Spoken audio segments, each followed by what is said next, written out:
नमस्कार, जय हिंद, जय भारत। डीडी न्यूज राजस्थान के इस विशेष कार्यक्रम में आप सभी का स्वागत है। मैं हूं आपके साथ विकास।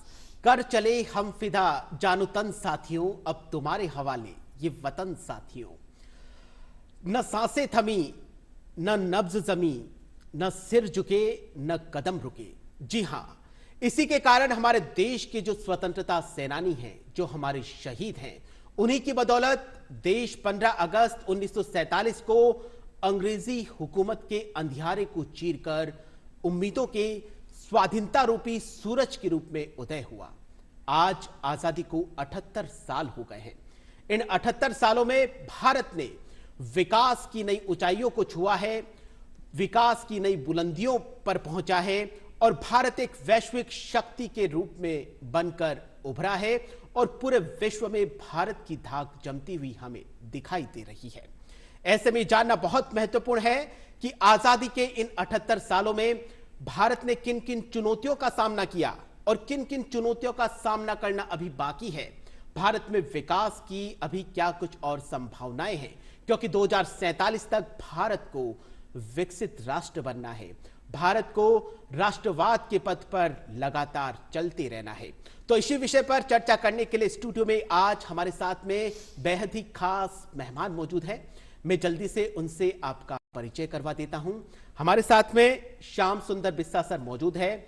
आप भारतीय प्रशासनिक सेवा के पूर्व अधिकारी रहे हैं और करीबन 40 साल तक आपने कई पदों पर रहते हुए राजस्थान सरकार में आपने अपनी सेवाएं दी हैं और लगातार फिलहाल आप ओटीएस जो ट्रेनिंग सेंटर है वहां पर आप अपनी सेवाएं दे रहे हैं। बिस्सा जी, आपका बहुत बहुत स्वागत है। नमस्कार। दूसरे जो आज के हमारे जो एक्सपर्ट हैं, डॉक्टर डीजी शर्मा हैं। आप राजस्थान विश्वविद्यालय में असिस्टेंट प्रोफेसर के पद पर कार्यरत हैं। डीजी जी, आपका भी बहुत बहुत स्वागत है। धन्यवाद। तीसरे आज के हमारे जो एक्सपर्ट हैं, आप ब्रिगेडियर कुलदीप सिंह गुलिया जी हैं। आप भारतीय सेना में करीबन 37 साल तक कई पदों पर रहकर भारतीय सेना की सेवा कर चुके हैं। सर, आपका भी बहुत बहुत स्वागत है। एक्सपर्ट्स के साथ में चर्चा को शुरू करें उससे पहले देखते हैं ये स्पेशल रिपोर्ट।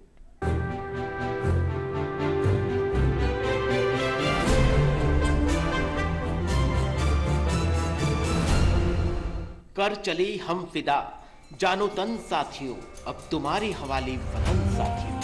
सांस थमती गई, नब्ज जमती गई, फिर भी बढ़ते कदम को ना रुकने दिया। जी हाँ, देश की आजादी की ओर बढ़ते कदमों को रुकने नहीं देने का ही परिणाम रहा कि 15 अगस्त 1947 को अंग्रेजी हुकूमत के अंधियारे को चीरकर स्वाधीनता के नए सूरज का उदय हुआ और हमारे स्वतंत्रता सेनानियों, जवानों और देशवासियों की तपस्या, त्याग व बलिदान सफल हुआ। नए व युवा भारत के सामने उम्मीदों भरा पूरा आसमान था। नव जोश, नव उमंग, नव उत्साह और राष्ट्रवाद की भावना के साथ युवा भारत दिन प्रतिदिन सफलता की नई ऊंचाइयों को छूने लगा और वैश्विक पहचान कायम कर एक नई वैश्विक शक्ति बनकर उभरा। उसी का ही परिणाम है कि आज हमारा तिरंगा अपने देश की आन बान और शान के साथ आजाद फिजाओं में लहरा रहा है। घर घर तिरंगा, रथ घर तिरंगा, घरों घरी तिरंगा, प्रत्येक घरी तिरंगा। आसमान को पाना है, आसमान से आगे जाना है। नए भारत की नई कहानी अब आसमां को सुनाना है। गर्व है इस तिरंगे पर, सारे जहां को ये दिखाएंगे। अमृत काल मनाएंगे, घर घर तिरंगा लहराएंगे। घर घर तिरंगा, हर घर तिरंगा। हिंसा झंडा मने मने गु त्रिवर्णा।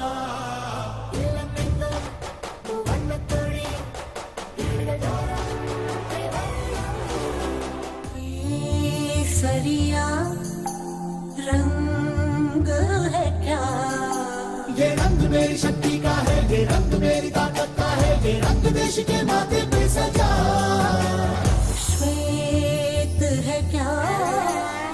जय जवान, जय किसान, जय विज्ञान व जय अनुसंधान के नारों के साथ आज हमारा देश वैश्विक कल्याण की भावना के साथ आगे बढ़ रहा है।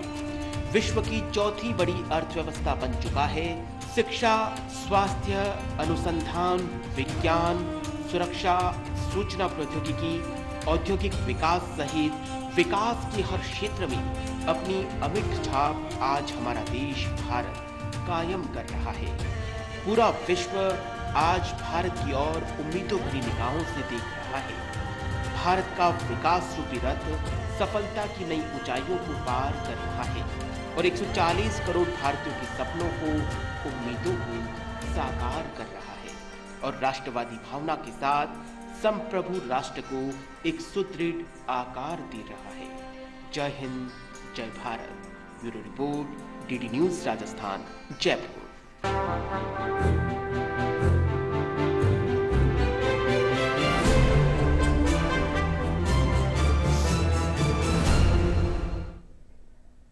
तो आसमान को पाना है और आसमान के आगे जाना है और भारत की एक नई कहानी भारत को सुनानी है।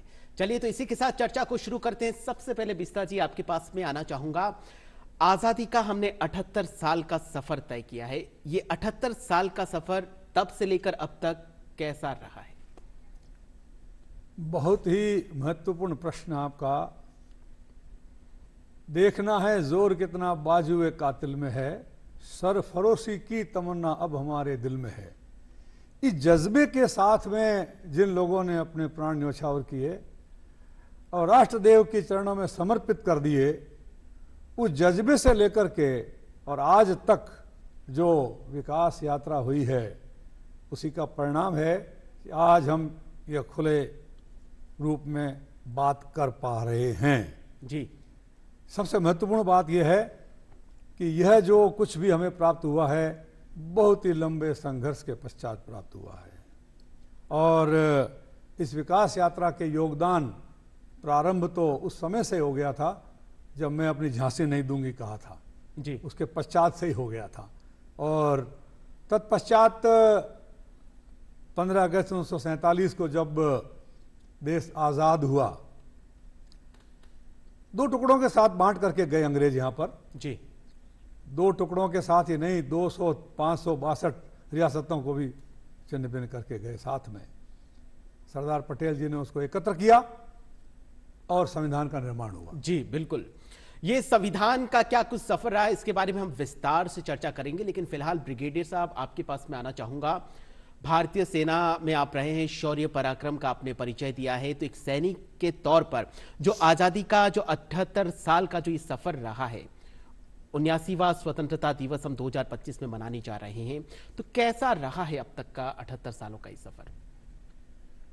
1947 में जब भारत आज़ाद हुआ, उस वक्त सारी की सारी दुनिया वर्ल्ड वॉर 2 से निकल के और जितनी भी कॉलोनीज थी अंग्रेज़ों की, धीरे धीरे सबको आज़ादी मिलनी प्रारंभ हुई और हम उनमें सबसे पहले थे। तो साफ है इस बात से कि भारतीय सेना के पास वर्ल्ड वॉर 2 में हर फील्ड के अंदर लड़ने के लिए जितनी ट्रेनिंग की आवश्यकता थी, हमारी सेना उस हिसाब से मुस्तैद थी, तैयार थी। लेकिन काफ़ी कुछ उसके बाद बदलाव आने शुरू हुए। हुआ क्या कि भारत को एकदम से अपने वेस्टर्न थिएटर के अंदर, जहाँ रेगिस्तान था, जहाँ प्लेन्स थे और पहाड़ थे, उनके अंदर पाकिस्तान सामने था। ऊपर हिमालय के परली तरफ बर्फ़ के पार चीन हमारी तरफ था, हमारे सामने था। और नॉर्थ ईस्ट के अंदर पूरा जंगल का इलाका, अंडमान का इलाका, सारा का सारा आपके टापुओं का इलाका। यानी भारतीय सेना को हर किस्म की जगहों के अंदर लड़ने के लिए तैयार होना था।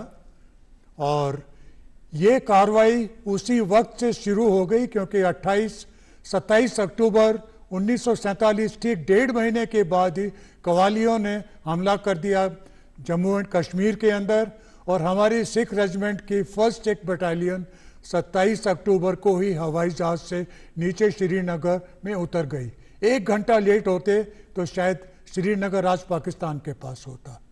बहुत और वहाँ से फिर हमने धीरे धीरे आगे बढ़ना शुरू किया और 2/3 कश्मीर को वापस ले लिया जब तक कि सीज फायर नहीं हो गया। जी बाकी जगह भी पैर जमाए और आज हम हर जगह अडिग हैं और अपने काम के अंदर एकदम मुस्तैद हैं। बिल्कुल बिल्कुल बिल्कुल सही फरमाया आपने सर। भारतीय सेना की शौर्य पराक्रम और साहस हिम्मत को पूरा देश सलाम कर रहा है, और पूरा देश ही नहीं बल्कि पूरा विश्व जो भारतीय सेना का जो अदम्य साहस है उसको देख रहा है। इसके बारे में और विस्तार से चर्चा करेंगे, लेकिन फिलहाल डेजी मैडम आपके पास में आना चाहूंगा।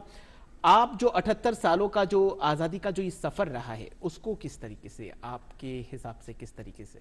निश्चित रूप से ये जो 78 सालों का आज़ादी का सफ़र रहा है वो हर लिहाज से भारत को एक वैश्विक पटल पर एक उभरते सूरज की तरह फिर से पुनः स्थापित कर रहा है। आज हम विकसित भारत की बात कर रहे हैं। जब हम आज़ाद हुए थे तो उस समय भारत में गरीबी, अनपढ़ता, निरक्षरता, बहुत सारी समस्याओं की चुनौतियां थी।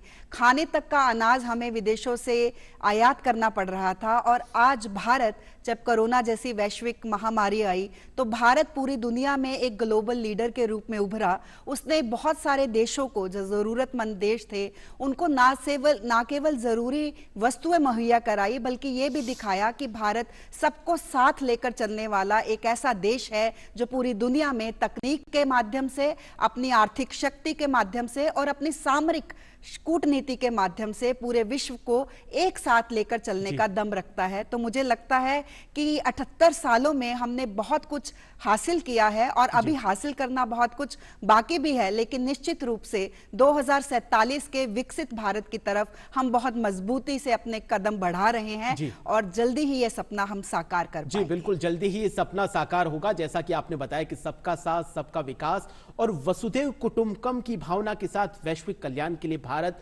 लगातार प्रयासरत है और उसी भावना के साथ में भारत आगे बढ़ता जा रहा है। बिस्सा सर, आज का जो हमारा विषय है वो आजादी के 78 साल और राष्ट्रवाद और भारत ये है। तो ऐसे में जानना बहुत जरूरी है कि राष्ट्र जो शब्द है उसके क्या मायने हैं, और जो 1947 से जो राष्ट्रवाद था और वर्तमान परिप्रेक्ष्य में जो राष्ट्रवाद के जो मायने उनमें कितना कुछ परिवर्तन हुआ, ये आपसे जानना चाहेंगे। अत्यंत विशेष बात है ये। हिमालयम समारभ्य यावत इंदु सरोवरम तम देव निर्मतम देशम हिंदुस्तान प्रशिक्षते। जी, हिमालय समारभ्य होकर के पूरे राष्ट्र तक, इंदु सरोवर तक जो राष्ट्र है वो राष्ट्र की अवधारणा, भौगोलिक रूप से ये राष्ट्र की अवधारणा है। जी, लेकिन राष्ट्र का तात्पर्य जब होता है तो राष्ट्र केवल भौगोलिक क्षेत्र से नहीं बनता। केवल आपके अंतर्राष्ट्रीय कानूनों के हिसाब से जो कुछ चाहिए, कुछ तत्व है, वो तो अलग बात हुई, किंतु उस राष्ट्र की धरोहर, उस राष्ट्र का ज्ञान, उस राष्ट्र की परंपराएं, उस राष्ट्र में रहने वाले लोगों का जो विश्वास और गौरवान्वित करने वाले आपका इतिहास, ये सारे समाहित होते हैं तब राष्ट्र की अवधारणा होती है। जी, और हमारे राष्ट्र का निर्माण जो ये तो बहुत पहले से है ही, ये राष्ट्रीय धरोहर तो है ही। जब संविधान का निर्माण जब हुआ तो उसका प्रारंभ ही we the people of India से हुआ, यानी वहाँ के जो लोग हैं, we the people of India give our constitution, हम भारत के लोग, जी, हम भारत के लोग, हम भारत के लोगों के लिए ये कार्य करने के लिए दिया।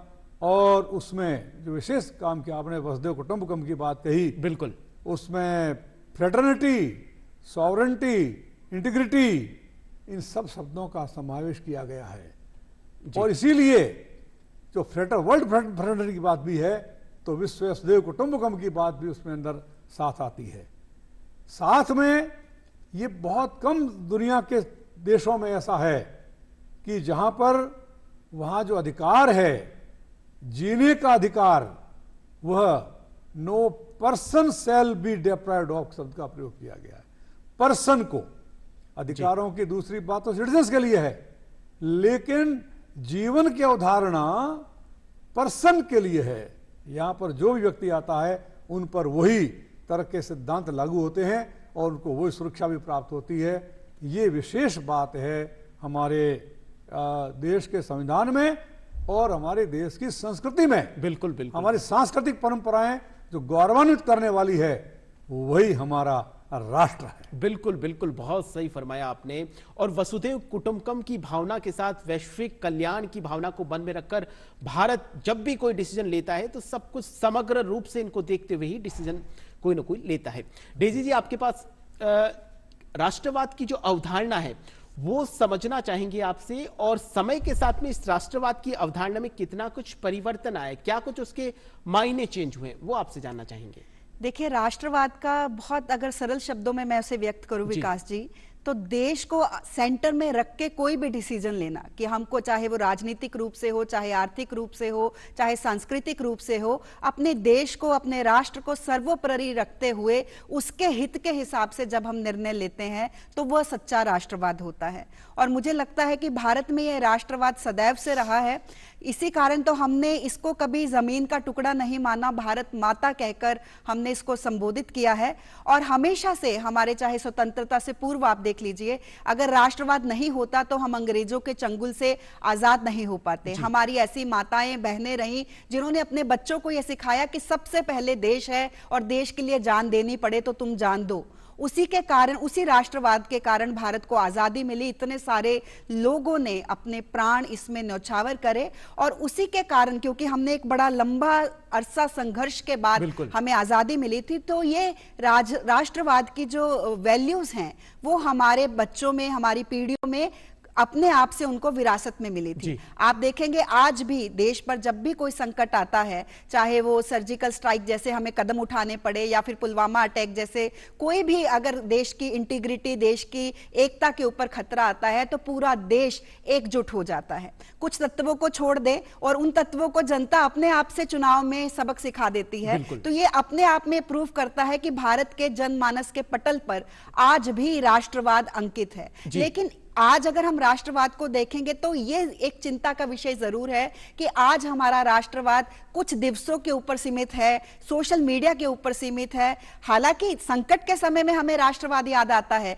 लेकिन जैसे ही हम बैक टू नॉर्मल होते हैं तो हमारे लोगों में राष्ट्रवाद का उतना स्तर थोड़ा सा कहीं ना कहीं कमी खलती है। क्योंकि जैसे अभी अमेरिका ने हम पे टैरिफ लगाया तो उसका आर्थिक बॉयकॉट, जिस अगर राष्ट्रवादी सोच से हम देखें तो जो देश हमारे देश की स्थिति कमजोर करना चाह रहा है, हम किसी भी तरह से अगर उसका बायकॉट करना शुरू कर दे तो किसी देश में इतना दम नहीं है। जैसे कि अभी हमने जो आर्मी स्टाफ के जो चीफ हैं उनका भी स्टेटमेंट सुना कि बाहर के दुश्मनों से हम लड़ लेंगे, लेकिन जो घर के दुश्मन है, तो मुझे लगता है राष्ट्रवाद जो हमारे मन में कहीं ना कहीं सब कॉन्शियस में है, उसको कॉन्शियस रूप में आज लाने में हमें बहुत सारे सजग प्रयत्न करने होंगे। और निश्चित रूप से भारत का प्रत्येक भारतवासी भारत को अपने हृदय में लेके चलता है, बस उसे हर पल ये याद कराने की जरूरत है कि राष्ट्र सर्वोपरि है। जी, ब्रिगेडियर साहब से इसका जवाब ले लेते हैं। ब्रिगेडियर साहब, जैसा कि डेजी जी ने कहा है कि बाहर के दुश्मनों से लड़ने के लिए तो सेना पर्याप्त है, लेकिन जो अंदर के दुश्मन है उनसे कैसे लड़ा जाए? ये बहुत पेचीदा सवाल है जी। यदि आप देखेंगे, जिस समय हम स्वाधीन हुए थे तो एकदम से नॉर्थ ईस्ट के अंदर नागालैंड, मिजोरम और कुछ और इलाकों के अंदर एकदम से इंसर्जेंसी प्रारंभ हो गई थी। बिल्कुल। और इंसर्जेंसी के बरखिलाफ एक सफल लड़ाई लड़के और उसके ऊपर विजय पाना, सर्वप्रथम ये कार्य भारत के अंदर हुआ। और आज के अंदर यदि आप देखें तो भारत में सबसे शांत राज्य मिजोरम है, नागालैंड के अंदर भी शांति है, कुछ दिनों में मणिपुर में भी आ जाएगी। उसके अलावा नक्सल वाला एक बहुत बड़ा अंदर का प्रॉब्लम रहा है। यदि आप भारत को नेपाल के नीचे बीचों बीच ऊपर से, यानी बिहार के इलाके से झारखंड और उसके नीचे छत्तीसगढ़, नीचे आंध्रा, जैसे जैसे नीचे जाएं तो उस इलाके के अंदर जंगल के इलाकों में बहुत सारे नक्सल्स और बाकी के लोग थे जी। उनके ऊपर अगर अभी रिसेंटली आपने सुना होगा गृह मंत्री जी का बयान कि उनके ऊपर भी इस साल के अंत तक काबू पा लिया जाएगा। मैं उसमें सराहना करूंगा भारतीय सेना के अलावा सीआरपीएफ की भी, और बाकी जो हमारी सीएपीएफ हैं उन लोगों ने सब ने मिलके इस पे काबू पाया है। अंदर के दुश्मन अगर हट जाएं और सबके सब एक रास्ते पे चलें तो बाहर वाले दुश्मन की कोई मजाल ही नहीं है कि हमारे ऊपर आंख उठा के देख। बिल्कुल बिल्कुल, बहुत बढ़िया बात बोली कि अगर अंदर के दुश्मन ही मिट जाए तो बाहर वाले दुश्मनों की ताकत ही नहीं है कि भारत के ऊपर आंख उठाकर देखे। बिल्कुल बिस्सा जी, संविधान का आपने जिक्र किया कि संविधान की जो आत्मा है, जो प्रस्तावना है, उसमें जो पहला शब्द है we the people of India, हम भारत के लोग। तो संवैधानिक सफर की जो शुरुआत हुई 26 जनवरी 1950 को भारत का जो संविधान लागू हुआ और काफी कुछ संशोधन हुए और आज हम 2025 तक पहुंच चुके हैं। तो संवैधानिक यात्रा का जो सफर रहा है वो किस तरीके से रहा है? क्या कुछ अभी भी कुछ संभावनाएं हैं इसमें और कुछ संशोधन की? देखिए, संवैधानिक यात्रा का सफर जो है उससे पहले मैं कनेक्ट करते हुए ब्रिगेडियर साहब ने जो बात कही है, बिल्कुल सर, बिल्कुल उसको कनेक्ट करते हुए उसको मैं थोड़ा और विस्तार दूंगा। बिल्कुल सर। देखिए, मूलतः ये जो आपने अंदर के जो दुश्मन की बात कही है, बिल्कुल मेरा सीधा संबंध एक जेल सुप्रिटेंडेंट होने के नाते और डीआईजी होने के नाते रहा है। बिल्कुल और मैंने बहुत वर्षों तक उनको डील किया है। आप देखिए कि ये एक इकोसिस्टम काम करता है, यहाँ पर ये अकेले काम नहीं करते। सबसे बड़ी संकट ये है कि अकेले काम नहीं करते। ये जो कार्य करते हैं, वहाँ की जो गूंज है वो कई विदेशों से उनके पास में आती है, हर तरह से। आप सामाजिक, आर्थिक और न जाने कितनी कितनी आती है, और उसके साथ में जब करते करते ये पूरा इकट्ठी होती है, तब ये उसमें सशक्त होकर के कार्य करते हैं। मैं अभी कुछ समय पहले दांतेवाड़ा जाके आया हूँ, वहाँ पर हमने जो पैर टूटे उनका पैर लगाए भगवान समिति से जी। और मैंने वहाँ देखा, जैसे ब्रिगेडियर साहब ने अभी कहा, बहुत परिवर्तन हुआ है। मैं पूरी शिद्दत के साथ कह सकता हूँ कि मैं स्वयं देख करके आया हूँ, 75% से ज़्यादा स्थिति, 80% कह सकता हूँ, वहाँ नियंत्रण में आ गई है। वहाँ पर देश का सबसे बड़ा स्टील प्लांट लग रहा है, बिल्कुल, और उनको अभी रोजगार दिया जा रहा है। तो ये इंटरनल जो है, इनको नियंत्रित करने का बहुत बड़ा काम किया जा रहा है। उनको और समाज खास की- बात यह है जी। कि संविधान के प्रावधानों के अंतर्गत किया जा रहा है। बिल्कुल सर। दुनिया भर में इंटरनल ऐसे जो होते हैं उनको कंट्रोल करते हैं, पर उनको मुक्त हस्त से करते हैं। यहाँ पर लोकतांत्रिक देश होने के नाते यहाँ पर उन सारी सिस्टम्स का पालना करनी पड़ती है। सीधे गोली चला देना, ये कर देना, ऐसा नहीं होता। अब संविधान का जो सफर रहा है, जो आपने मुझे पूछा अभी, बिल्कुल सर। संवैधानिक यात्रा हमारी 1935 से प्रारंभ हुई थी, जब हमारा पहला संविधान वो बना। उसको फिर रिप्लिकेट हमने 1950 में किया, और उसमें जो परिवर्तन हुए हैं, उन परिवर्तनों में बहुत बड़े बड़े परिवर्तन विशेष रूप से हुए। नेशनलाइजेशन होने के बाद में संपत्ति के अधिकार का मूल अधिकार से हटाया गया। उसके पश्चात जो हमारे भूमि संबंधी जो कानून बने, उसमें गति आई। उसके अतिरिक्त जो भी हमारे कानून बने, उनमें उन कानूनों को संवैधानिक उसके अंतर लेने के लिए सर्वोच्च न्यायालय का बहुत बड़ा योगदान रहा। सर्वोच्च न्यायालयों के निर्णयों के अनुसार व्यक्तियों के संवैधानिक अधिकारों की रक्षा ही नहीं, बल्कि राइट टू लाइफ में वे सारी बातें ली गई। जीने का अधिकार, एनिमल एग्जिस्टेंस नहीं जी, बल्कि भले ही आपके वहां पर खुले में नहीं सोएगा व्यक्ति, भले ही अनाज देने का अधिकार हो, चाहे रैन बसेरे का अधिकार हो, ये सारे अधिकारों को राइट टू लाइफ में लिया गया इस संवैधानिक उसके कारण। जी। उसके साथ ही अभी एक नए कानून बने हैं तीनों, जी, वे भी उसके अंतर्गत ही बने हैं। 3 नए आपराधिक कानून। जी, और यह बहुत विशेष रूप से आपके 200 से ज्यादा पुराने कानूनों को समाप्त किया गया है। ये बड़ा भारी परिवर्तन किया। मतलब अंग्रेजों से तो मुक्त हो गए, लेकिन अंग्रेजों के कानून जो लगातार चलते जा रहे थे, जो थोपे गए थे, हाँ। उनको हटाकर भारतीय न्याय संहिता एक नए रूप में आई है। आप देखिए, पतंग उड़ाना जी, अपराध की संज्ञा में आ रहा था, जी। ऐसा प्रावधान था उसके अंदर। तो आप अनुमान लगाइए कि हवाई क्षेत्र का उपयोग करना उससे ऊंचा उसमें आएगा, इस तरह की बातें थी। ऐसे ऑब्सोलीट कानून बने हुए मतलब थे। जो अंग्रेजों ने अपने हिसाब से जो भारतीयों का शोषण में काम आए, वो कानून बना के वो चले गए, और हम उनको लगातार 1860 से ढोते हुए आ रहे थे। तो कुल मिलाकर वाकई में एक सुखद भारत की तस्वीर बन रही है कानून के लिहाज से, और किसी भी जो बेसहारा है उसके साथ, या जिसके साथ अन्याय हुआ है, उसके साथ में किसी भी प्रकार का अन्याय नहीं हो और न्याय हो। जी, अभी जो आपके आंतरिक जो हमारे दुश्मन जो भी हैं, शत्रुओं को या नष्ट करने के लिए राष्ट्र के प्रति अवधारणा को लेकर के हमारे वर्तमान प्रधानमंत्री जी ने जी, जो पंच प्राण योजना दी है, बिल्कुल। पंच परिवर्तन योजना जो दी है, बहुत ही विशिष्ट है। विरासत का सम्मान, स्व की भावना, कुटुंब का प्रबोधन, और किस तरह से हमारे गुलामी के जो अवशेष थे औपनिवेशिक, उनको हटाना और स्व का जागरण करना, इस तरह के पंच परिवर्तन, पंच प्राण जो योजना दी है, वो भी हमने राष्ट्र की और राष्ट्रवाद की तरफ वास्तव में गर्व करने की ओर बिल्कुल बढ़ेगा, गौरव बिल्कुल होगा। बिल्कुल बिल्कुल गर्व करने की ओर है। प्रधानमंत्री नरेंद्र मोदी के नेतृत्व में जब से सरकार बनी है, वाकई में विकास के जो अब तक जो गुमनामी के अंधेरे में कई ऐसे क्षेत्र थे जिन पर काम होना था, उनके ऊपर काम चल रहा है। और जैसा कि आपने सांस्कृतिक विरासत की बात करी है, तो पिछले कुछ सालों में देश में ऐसे कई सांस्कृतिक विरासत है जिन्होंने न सिर्फ देश के स्तर पर बल्कि विश्व स्तर पर अपनी एक वैश्विक पहचान बनाई है।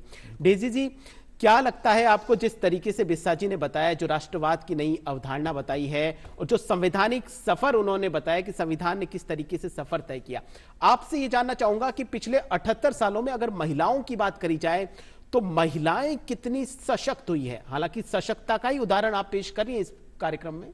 जी बिल्कुल विकास जी, मैं ये मानती हूँ कि भारत की महिलाओं ने, चाहे वो आज़ादी से पूर्व हो या आज़ादी के बाद, राष्ट्र निर्माण में एक महत्वपूर्ण भूमिका निभाई है। जैसे स्वामी विवेकानंद भी कहते थे कि किसी भी देश की सभ्यता उसकी महिलाओं की गोद में पलती है, तो निश्चित रूप से हमारे पास ऐसी माताएं, ऐसी बहनें रही हैं जिन्होंने अपने आने वाली सभी पीढ़ियों को राष्ट्रवाद से पुष्पित किया, पल्लवित किया। आप देखिए, जैसे ही स्वतंत्रता पूर्व अगर हम देखते हैं तो भगत सिंह की माँ जैसी हमारे पास माएँ थी जिन्होंने अपने बच्चों को देश पर न्यौछावर होने की प्रेरणा दी। गांधी जी के आंदोलनों को देख लीजिए, अगर उसमें महिलाओं की सशक्त भागीदारी नहीं होती तो शायद वो सफल नहीं होते। आज़ादी के बाद से अगर हम देखते हैं तो सरोजनी नायडू जी 1947 में ही पहली महिला राज्यपाल बनी, उसी साल अमृता कौर जी पहली महिला कैबिनेट मंत्री बनी, फिर इंदिरा गांधी जी पहली हमारी महिला प्रधानमंत्री बनी, पहली राष्ट्रपति हमारी प्रतिभा पाटिल बनी।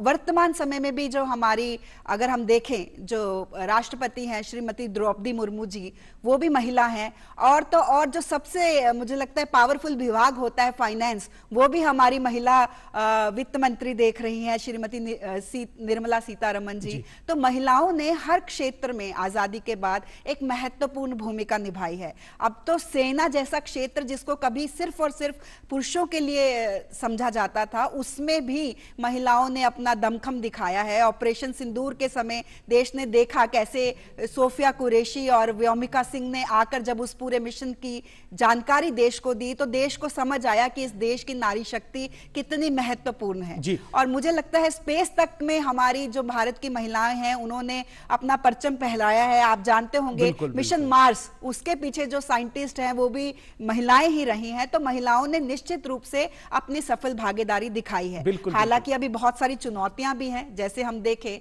18वीं जो हमारी लोकसभा है, सांसद है, उसमें केवल 14%, 13.6% जो है वो महिलाओं की भागीदारी है। लेकिन निश्चित रूप से उसके लिए कदम उठाए जा रहे हैं। जिस तरह अभी जो हम ये बिल लेके आए हैं, नारी शक्ति वंदन अधिनियम, निश्चित रूप से आने वाले वर्षों में महिलाओं की भागीदारी ज्यादा होगी। हम उन्हें सशक्त रूप से डिसीजन मेकिंग के पॉइंट्स पे ज्यादा अच्छे तरीके से अपनी भूमिका निभाते हुए बिल्कुल बिल्कुल। ब्रिगेडियर साहब से जवाब ले लेता हूं। सर, एक दौर था जब सेना को सिर्फ और सिर्फ पुरुषों के लिए ही माना जाता था कि सेना में कौन जाएगा कि पुरुष जाएगा, लेकिन महिला सशक्तिकरण का ही परिणाम है कि आज सेना में जो कमांडिंग ऑफिसर्स हैं, जो सेना में जो बटालियन में जो तैनात हैं, वो हमारे देश की नारी शक्ति वहां पर अपनी सेवाएं दे रही है।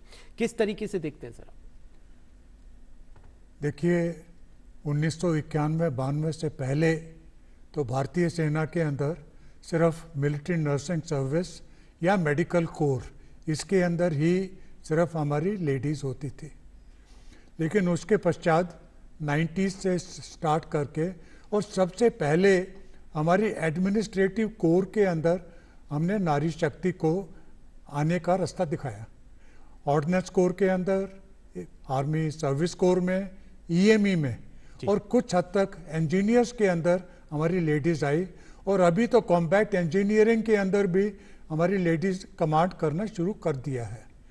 जहाँ तक एयरफोर्स का सवाल है, तो फाइटर पायलट्स भी अभी एयरफोर्स लेडीज़ के लिए खुला हुआ है और नेवी के अंदर सबमरीन के अलावा बाकी सब जगह लेडीज़ अपने अपने कार्य के अंदर अभी प्रारंभ हो गए हैं। जी तो लेडीज़ का सशक्तिकरण पूरे ढंग से हो रहा है हर जगह। जी बिल्कुल, महिला सशक्तिकरण वाकई में आपने बहुत सही बताया। और ऑपरेशन सिंदूर का जिस तरीके से डेजी जी ने जिक्र किया कि किस तरीके से महिला कमांडिंग ऑफिसर संभाल रही थी और पूरे विश्व ने देखा ऑपरेशन सिंदूर का क्या कुछ परिणाम रहा। फिलहाल बिस्सा जी आपके पास मैं आना चाहूंगा।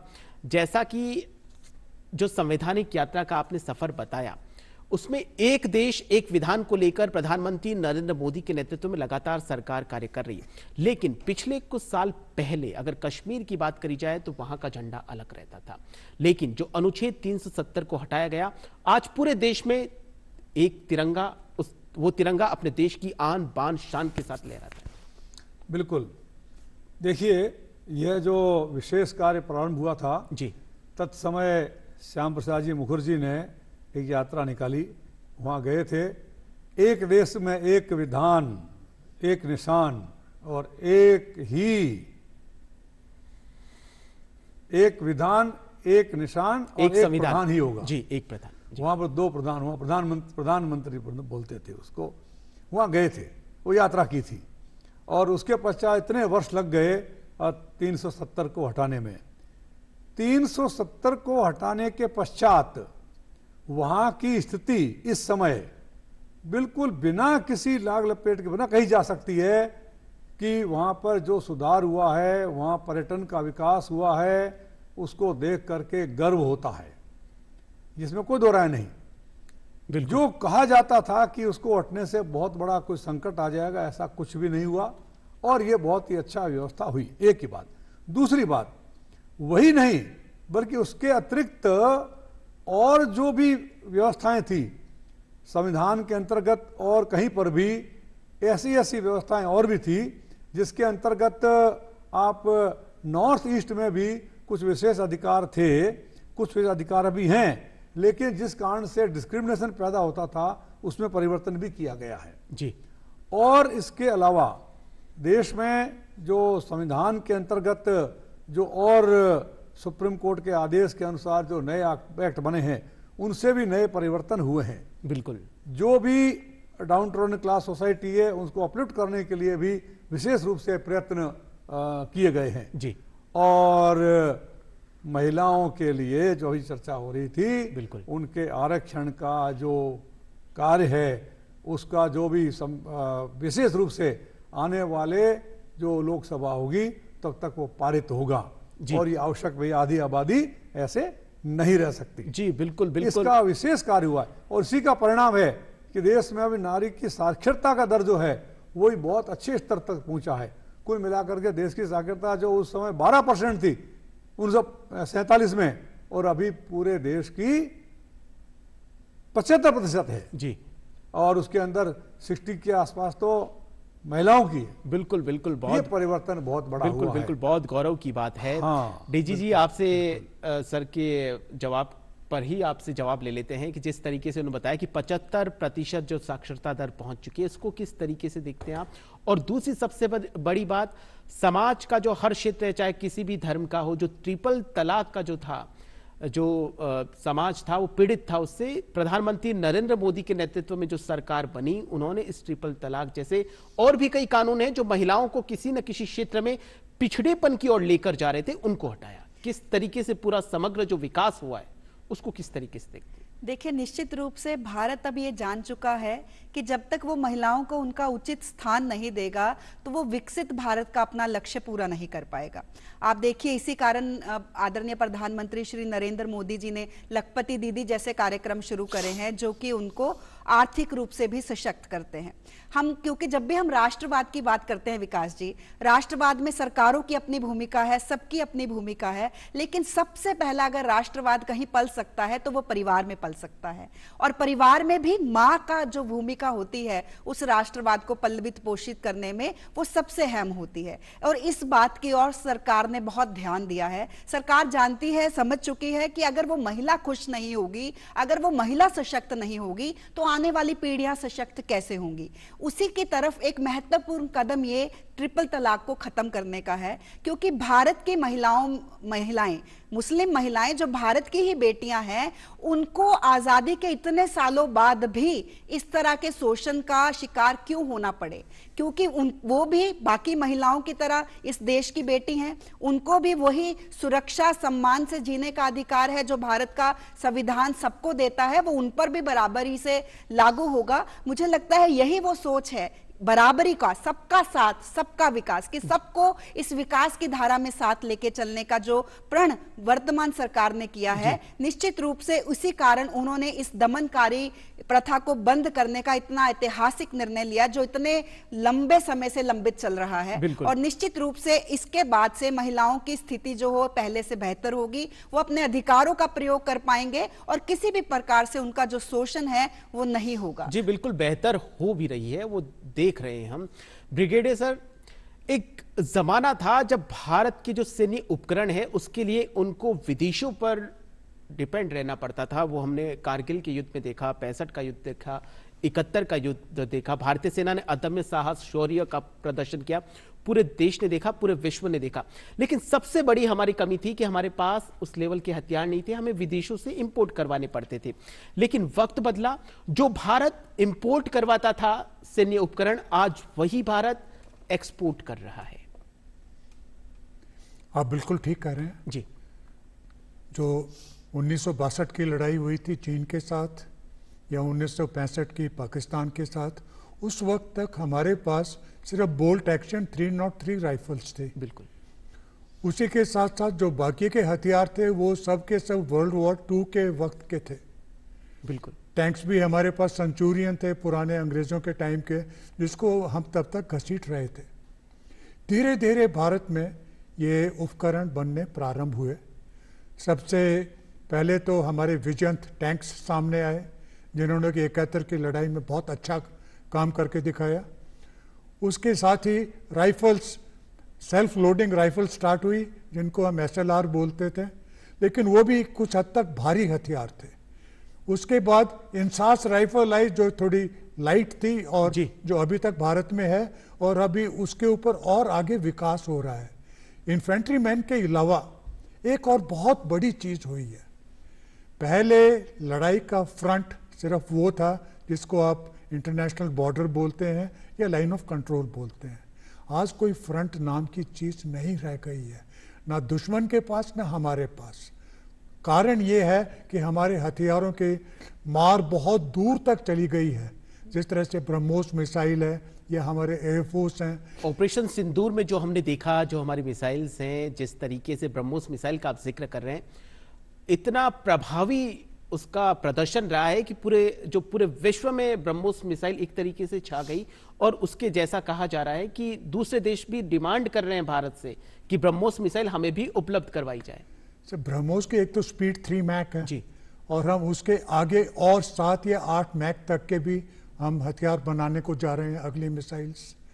और ये मिसाइल का सबसे तगड़ी चीज़ ये है कि इसका CEP, circular error of probability, वो सिर्फ 1 मीटर से भी कम है। यानी 1000-2000 मीटर किलोमीटर तक जाके भी ये 1 मीटर के अंदर अंदर अपने ठीक लक्ष्य के ऊपर जाके गिरती है। और यही कारण था कि कोई भी मिसाइल अपने लक्ष्य से दूर नहीं गिरी, कोई भी मिसाइल को हमारे दुश्मन देश उसको पकड़ नहीं पाए। उनको तभी मालूम पड़ा जब वो तबाह हो गए थे उनके टारगेट जी। और ये सब के अलावा एयरफोर्स के अंदर भी हम अपने कुछ हवाई जहाज बनाने प्रारंभ किए हैं, और तेजस वाले हवाई जहाज की 3-4 किस्में हमारे देश में बननी शुरू हो गई हैं। रफाइल भी हो सकता है आगे हम अपने देश में खुद ही बनाएं। लेकिन सर सबसे बड़ी बात, आज का जो युद्ध है वो आर्टिफिशियल इंटेलिजेंस का उपयोग करते हुए, डिजिटल टेक्नोलॉजी का उपयोग करते हुए लड़ा जा रहा है। तो ऐसे में भारतीय सेना भी लगातार डिजिटल टेक्नोलॉजी का उपयोग कर रही है। ड्रोन के माध्यम से जिस तरीके से हमले किए जा रहे हैं और बिल्कुल सटीकता के साथ दुश्मन के ठिकानों को तबाह किया जा रहा है भारतीय सेना के द्वारा। सर जहां तक आप ड्रोन की बात कर रहे हैं जी, ड्रोन अभी फिलहाल सभी सेनाओं के पास सबसे ज़्यादा इम्पोर्टेंट चीज़ ड्रोन हो गई है, और ये इन्फेंट्री बटालियन के लेवल तक आ गया है। आपको ये जान के खुशी होगी कि एक मैं उनका नाम बोल रहा हूँ, नायक हैं सिख रेजिमेंट के 22 सिख के, उन्होंने खुद अपना एक ड्रोन बनाया है और वो उनकी बटालियन के अंदर अभी काम करना शुरू हो गया है और एक से एक सब यूनिट ड्रोन की हो गई है जी। और ड्रोन का इस्तेमाल हम आर्टिलरी फायर डालने के लिए या दुश्मन के खुद के जो हैं टारगेट्स उनके ऊपर फायर डालने के लिए या एयरफोर्स को मदद करने के लिए और दुश्मन के ताज़ा खबर लेने के लिए फोटो खींच के पीछे बताने के लिए पूरा इस्तेमाल हो रहा है। बिल्कुल, कुल मिला के भारतीय सेना लगातार नई टेक्नोलॉजी का उपयोग करते हुए आगे बढ़ रही है और उसका जो प्रभावी प्रदर्शन है वो हम सबके समक्ष है। बिस्सा सर, एक तरफ जहां भारतीय सेना दुश्मनों को टारगेट कर रही, निशाना बना रही है और अपनी जीत दर्ज करवा रही है जो पूरा देश, पूरा विश्व देख रहा है, दूसरी तरफ भारत की जो अर्थव्यवस्था है वो भी विकास की नई ऊंचाइयों को छू रही है। टॉप 3 में आना है, 4थे स्थान पर हम पहुंच चुके। भारत विश्व की 4थी बड़ी अर्थव्यवस्था बन चुकी है। बिस्सा सर, देखिए भारत की जीडीपी जो 2.something% थी जो जी। अब 6.8% तक पहुंची है, ये उसका वर्ल्ड बैंक के ही आंकड़े हैं। और इतना ही नहीं, जो अभी जो आपने जो बताया है, जो विकास हुआ है देश में वो इस लेवल का है कि अभी भारतीय सेना की बात आपने की, अब इसरो, डीआरडीओ और ये जो संगठन है ये पूरी तरह से सहयोग करते हुए आगे बढ़ रहे हैं जी। अभी जो कुछ भी युद्ध में जो कुछ भी हुआ है उसमें सैटेलाइट के माध्यम से जो सहायता मिली है वो हमारा एक नया कार्य है और उस कारण से बहुत अच्छी तरह से टारगेट करने में सुविधा प्राप्त हुई है। आगे भी ऐसा होता रहेगा और इसके अंदर आर्टिफिशियल इंटेलिजेंस का प्रयोग भी किया जा रहा है। एक बात जो खास बात है, जो अभी 78 वर्ष में जो सबसे बड़े जो परिवर्तन हुए हैं जिसके लिए हम गर्व कर सकते हैं, एक है भारत का न्यूक्लियर पावर बढ़ना। जी बिल्कुल, न्यूक्लियर पावर बढ़ना, ग्रीन रिवॉल्यूशन, व्हाइट रिवॉल्यूशन और ये जो सब कुछ हुआ है, इन सब के साथ साथ में भारत का स्पेस का जो डेवलपमेंट हुआ है, वहाँ जो हम आगे बढ़े हैं, ये दुनिया को दिखाने के लिए हम किसी से भी कम नहीं हैं। मंगलयान भी हमारा सोलर लेवल पर जो आगे बढ़ा है, ऊर्जा के अंदर जो विकास हुआ है वो बहुत ही विशेष हुआ है जो पहले इतना कभी नहीं हुआ था। तो ये सारे जो विकास है देश के, उसको हम भुला नहीं सकते और ये सीख लिए हुए हैं कि भारतीय संविधान के अंतर्गत वर्तमान सशक्त सरकार को पूरे पावर्स मिलते हैं, तब ये काम हो पाता है। बिल्कुल, प्रधानमंत्री नरेंद्र मोदी के नेतृत्व में, जैसा डेजी मैडम ने अभी कुछ देर पहले ही बताया था कि सबका साथ सबका विकास की अवधारणा के साथ लगातार सरकार काम कर रही है। तो ब्रिगेडियर साहब, आपके पास में आना चाहूंगा। एक वक्त था जब भारत जो देश है उसको शक्तिशाली राष्ट्र के रूप में माना नहीं जाता था और भारत को विकास के नाम से देखा जाए या किसी भी क्षेत्र के नाम से देखा जाए, भारत को एक पिछड़ा हुआ देश मान के सबसे अंतिम लिस्ट में रखा जाता था। लेकिन पिछले कुछ सालों में भारत का परिदृश्य बदला, भारत शक्तिशाली राष्ट्र की जो देश है उनमें शुमार होने लगा। जो भारतीय सेना है वो विश्व की टॉप 5 जो सेना है उसमें भारतीय सेना का शुमार है। इसको किस तरीके से देखते हैं सैनिक के तौर पे? भारतीय सेना देखा जाए तो हमेशा से तगड़ी थी जी। अपने काम में मुस्तैद थी जी। हुआ क्या था कि बाहर के कुछ लोग, कुछ कंट्रीज जी।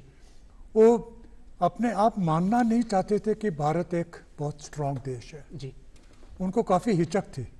एक तो पहली हिचक तो ये कि 1962 के अंदर जब चीन के साथ युद्ध हुआ था तो हम काफ़ी सरप्राइज्ड हो गए थे जी।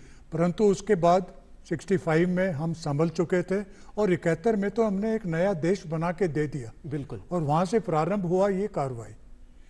उसके पश्चात 2014 के बाद से और अभी तक, और बल्कि उससे और 8-10 साल पहले से हमने उभरना शुरू कर दिया था जी। और जब हम उभरना शुरू हो चुके थे उसके पश्चात चाहे तो वो जमीनी लड़ाई हो, चाहे वो आकाश की लड़ाई हो, चाहे वो स्पेस की लड़ाई हो, और सबसे बड़ी चीज़ है हमारी नेवी की। बिल्कुल। अभी आपने अखबारों में पढ़ा होगा कि हमारी भारतीय नौसेना फिलीपींस और साउथ चाइना सी तक होके आई है और उस इलाके के अंदर पेट्रोलिंग फिलीपींस नेवी के साथ किया है जी।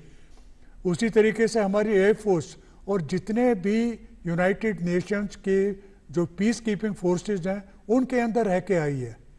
तो भारत ने जहाँ पे भी हमारी फोर्सेस गई हैं अच्छा काम किया है। जी। वहाँ की कई जगह एकेडमीज को भी तैयार किया। नाइजीरिया की मिलिट्री एकेडमी को तैयार करने में भारतीय सेना का खुद का बहुत बड़ा हाथ है। जी, इसके अलावा सर जितने भी ऑपरेशन चलाए जाते हैं, चाहे यूक्रेन से भारतीयों को लाना हो, अफगानिस्तान से लाना हो, और भी किसी देश में कोई आपदा आती है और कोई भारतीय वहां पर फंसा हुआ है, तो भारत की जो सेना है वो एक दूत बनकर उनके पास में पहुंचती है और उनको सकुशल अपने देश वापस लेकर आती है। इसमें एयरफोर्स का बहुत बड़ा काम जी, है। बिल्कुल। और दूसरा जनरल वीके सिंह, उस वक्त आपने देखा होगा, चाहे तो वो मिडिल ईस्ट के अंदर या यूक्रेन या कहीं पे भी वो खुद गए हैं, उन्होंने उधर बातचीत किया है, तालमेल बिठाया है और सभी को सुरक्षित वापस लेके आए हैं। जी। यही नहीं, जिस समय हमारे देश के अंदर कोरोना का कहर आया, हम बाहर से बहुत सारे लोगों को इधर लेके आए। बिल्कुल सर। और बहुत अच्छा काम किया है उसके बिल्कुल, अंदर। बिल्कुल। कोरोना- सबसे पहला वाला कैंप जोधपुर के अंदर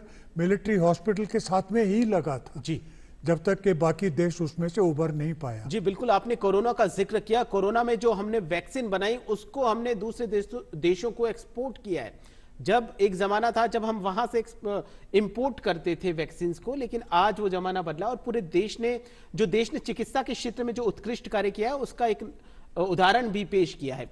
डेजी मैडम, जिस तरीके से बिस्सा सर ने कुछ देर पहले बताया कि जो अंग्रेजों के जमाने के जो कानून थे जिसको हम 1860 से ढोते हुए आ रहे थे, उनको हटाकर 3 नए कानून लाए। ठीक उसी तरीके से अंग्रेजों के जमाने की जो शिक्षा पद्धति थी उसको हमने हटाया और भारत में नई राष्ट्रीय शिक्षा नीति 2020 में हमने लागू की, जिसने सफलतापूर्वक 5 साल पूरे कर लिए। किस तरीके से देखते हैं नई राष्ट्रीय शिक्षा नीति से जो राष्ट्रवाद का जो नया उदय हो रहा है, उसको आप किस तरीके से देखते हैं? देखिए विकास जी, मैं ये बिल्कुल मानती हूँ कि राष्ट्रवाद के लिए सबसे जी। ज्यादा जो जरूरी है वो डीकोलोनाइजेशन ऑफ माइंड्स चाहिए, कि हमारी जो सोचने का तरीका है, आपने जैसे पहले भी कहा था कि आजाद तो हम अंग्रेजों से कब के हो गए थे, लेकिन उनकी जो गुलामी है, मानसिक गुलामी है, हम उससे आजाद नहीं हुए थे। और उसी की तरफ लगातार अब भारत सरकार बहुत सशक्त कदम उठा रही है और उसी की तरफ एक पहला महत्वपूर्ण कदम कि शिक्षा को हम कॉलोनियल हैंगओवर से बाहर निकाले, तो ये न्यू एजुकेशन पॉलिसी आई है जिसमें बच्चों को उनकी संस्कृति से जोड़ा जाएगा, उनकी मातृभाषा में उनको बेसिक जो एजुकेशन है वो प्रोवाइड करवाई जाएगी। और भारत के हिसाब से जो विदेशों ने करिकुलम सेट कर दिया कि आप फिजिक्स केमिस्ट्री मैथ ही पढ़ेंगे, आप यही पढ़ेंगे, वो सारी चीजें छोड़कर इंटरडिसिप्लिनरी अप्रोच जो हमारे पहले गुरुकुलों में भी चलती थी या पुरानी भारतीय सनातन संस्कृति का हिस्सा रही थी, कि विद्यार्थी जो पढ़ना चाहता है, जिसमें वो अव्वल आना चाहता है, जिसमें वो अच्छा कर सकता है, वो अपने हिसाब से अपने कोर्सेज चुनेगा और उन कोर्सेज को पढ़ने की उसको स्वतंत्रता मिली है। विशेष तौर पर भारत की परिस्थिति का ध्यान रखते हुए महिलाओं के लिए एंट्री एग्जिट का इसमें बहुत ध्यान रखा गया है कि महिलाएं जब चाहें, अगर किसी कारणवश उनकी पढ़ाई छूट गई है तो वो कभी भी अपना कोर्स को वापस से शुरू कर सकते हैं,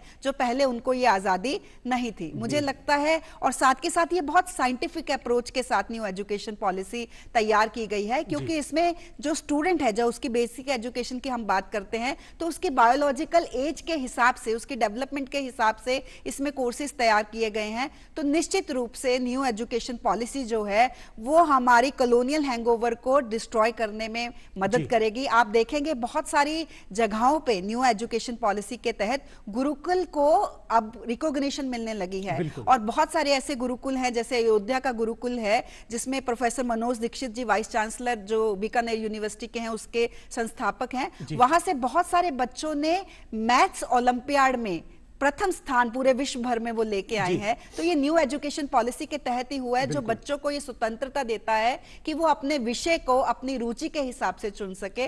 और निश्चित रूप से जिस दिन विद्यार्थियों को हमने ये आजादी दे दी तो वो एक स्वतंत्र, एक गरिमापूर्ण व्यक्ति बनेंगे, और गरिमापूर्ण व्यक्ति ही राष्ट्रवाद को सही मायनों में लेके चल सकते हैं। और सनातन संस्कृति को पुनर्जीवित करने में बहुत बड़ा एक माध्यम बन रहा है। और एक चीज और मैं ऐड करना चाहूंगा कि भारत की जो नई शिक्षा पद्धति है उसको फिर से, जो एक नालंदा और तक्षशिला के जमाने में हुआ करता था कि जो बाहर के जो लोग हैं वो सीखने के लिए आते थे, फिर से वक्त पलटा है, फिर से विदेशी छात्र छात्राएं भारत में आ रहे हैं नई शिक्षा नीति के तहत सनातन संस्कृति को सीखने के लिए। बिस्सा सर, आप कुछ ऐड करना चाह रहे थे? मैं विशेष रूप से कहूंगा बिल्कुल कि अंग्रेजों को अच्छी तरह मालूम था कि किसी भी देश पर केवल राजनीतिक रूप से उन पर राज नहीं किया जा सकता। जब तक उनको सांस्कृतिक रूप से गुलाम न बनाए तब तक उनकी सत्ता बहुत समय तक उस पर राज किया नहीं जा सकता। जी। इन्होंने सांस्कृतिक रूप से गुलाम बनाने का प्रयत्न किया और उसमें सफल भी हो गए थे। बिल्कुल। अब उसी बात को दूर करने के लिए नई शिक्षा नीति भी काम कर रही है और ये पंच प्राण पंच परिवर्तन योजना आदरणीय प्रधानमंत्री जी की जो वो भी कार्य कर रही है।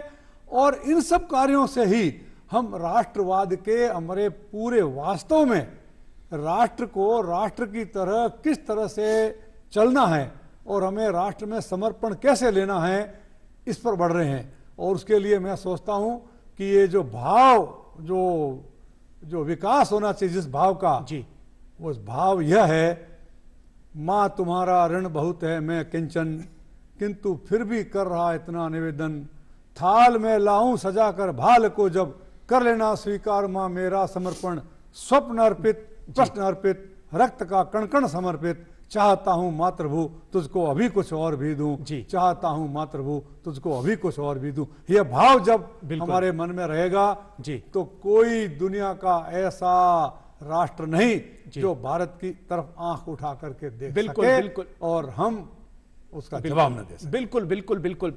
डेजी मैडम, जिस तरीके से जो भारत की जो आत्मा है वो कृषि है और भारत का जो शरीर है वो कृषक है, पिछले कुछ सालों में जो किसानों की जो सामर्थ्य, जो शक्ति है, उसको भी एक नई पहचान मिली। किस तरीके से आप जो किसानों की जो बढ़ती हुई शक्ति है, जो हमारे देश के अन्नदाता समृद्ध हो रहे हैं, उनको किस तरीके से देखती है? देखिए, भारत ने यह पहचाना है कि वो चाहे स्पेस में चला जाए, चाहे वो आर्थिक सेना की दृष्टि से बहुत महत्वपूर्ण देश बन जाए, लेकिन जब तक इसके देश के किसानों का भला नहीं होगा तो मेजॉरिटी ऑफ जो भारतीय है वो कहीं ना कहीं पिछड़े रहेंगे। इसलिए सरकार ने किसानों के भलाई के ऊपर बहुत ध्यान दिया है। आप देखिए, बहुत सारे नए कार्यक्रम जैसे कृषि सम्मान निधि योजना वो लेके आई है और खास बीमा योजना, जी, खास तौर पर साइंस को जो उन्होंने कृषि के साथ जोड़ा है, जो सैटेलाइट से उनको महत्वपूर्ण जानकारियां दी जा रही हैं, वेदर के फोरकास्ट दिया जा रहा है, अच्छे बीज अच्छी खाद उनको मुहैया कराई जा रही है और अब से जो बायो खेती की तरफ पुनः हम वापस जा रहे हैं। तो सरकार निरंतर ये प्रयास कर रही है कैसे लेटेस्ट टेक्नोलॉजी को एशियंट इंडियन विजडम के साथ यूज करते हुए हम किसानों की प्रोडक्शन को मैक्सिमम कर सके। तो मुझे लगा है किसानों का जो सम्मान है वो देश में अब पहले से ज्यादा बढ़ा है। उनकी सेइंग जो है वो देश की राजनीति में उभरी है। बिल्कुल, किसान एक शक्ति के रूप में उभरे हैं। अंतिम प्रश्न, बहुत जल्दी से मैं आंसर चाहूंगा आप तीनों से। 2047 तक भारत को विकसित राष्ट्र बनाना है, ऐसे में 2047 का भारत कैसा होगा? बहुत जल्दी। जय जवान, जय किसान, जय विज्ञान, जय अनुसंधान और जय अनुसंधान। जी, इस संकल्प के साथ आगे बढ़ेंगे और संकल्प तब पूर्ण होगा जब हम कहेंगे जीवन पुष्ट चला चरणों में, मांगे मातृभूमि से यवर, तेरा वैभव अमर रहे मां, हम दिन चार रहे न रहे। इसके साथ में जन जन कार्य करेगा तो राष्ट्र नई ऊंचाइयों को छुएगा। जी, ब्रिगेडियर साहब आप। भारतीय सेना, आर्मी, नेवी, एयरफोर्स सभी के अंदर अभी विकसित होना अभी और काफ़ी बाकी है और सन 47 तक हर क्षेत्र के अंदर काफ़ी सारे साइंटिस्ट जो सिविल से आके और भारतीय सेना का मदद करेंगे। ठीक हर किस्म के वॉरफेयर का, चाहे वो स्पेस वॉरफेयर हो या बाकी कोई और वॉरफेयर हो, और फिजिकली, मेंटली, इंटेलेक्चुअली, और हम हर तरीके से आगे बढ़ के और इसको चलते रहना है। जी बिल्कुल। डेजी मैडम, मुझे लगता है सबका साथ, सबका विकास और सबके प्रयासों से ही हम 2047 तक एक विकसित भारत बना पाएंगे। और निश्चित रूप से भारत ने पूरी दुनिया को ये दिखा दिया है कि वर्तमान का जो भारत है वो ना सर झुका के बात करता है, ना सर उठा के, बल्कि आंखों में आंखें देख के बात करता है। और ये दम जब प्रत्येक भारतवासी अपने आप में दिखा देगा तो कोई ऐसी ताकत नहीं जो 2047 तक हमें एक विकसित राष्ट्र बनने से रोक सके। भारत उसकी तरफ अग्रसर हो चुका है, बस ये देखना है कि कितनी जल्दी हम उस लक्ष्य को प्राप्त करते हैं। जी बिल्कुल। सबका साथ, सबका विकास और वसुधैव कुटुंबकम की भावना के साथ वैश्विक कल्याण के लिए भारत लगातार अग्रसर है। आप तीनों इस प्रोग्राम में पधारे और इतनी सरलता के साथ, सहजता के साथ और इतने जोशीले अंदाज में आपने अपनी विचार रखे। आप तीनों का बहुत बहुत धन्यवाद। जी, थैंक यू। आसमान को पाना है, आसमान तक जाना है, एक नई कहानी, एक नए भारत को दिखानी है। इन्हीं शुभकामनाओं के साथ, उम्मीदों के इसी सूरज को नमन करते हुए एक बार फिर से जय हिंद, जय भारत। आज के प्रोग्राम में फिलहाल के लिए इतना ही। डीडी न्यूज राजस्थान आप देखते रहिए। नमस्कार।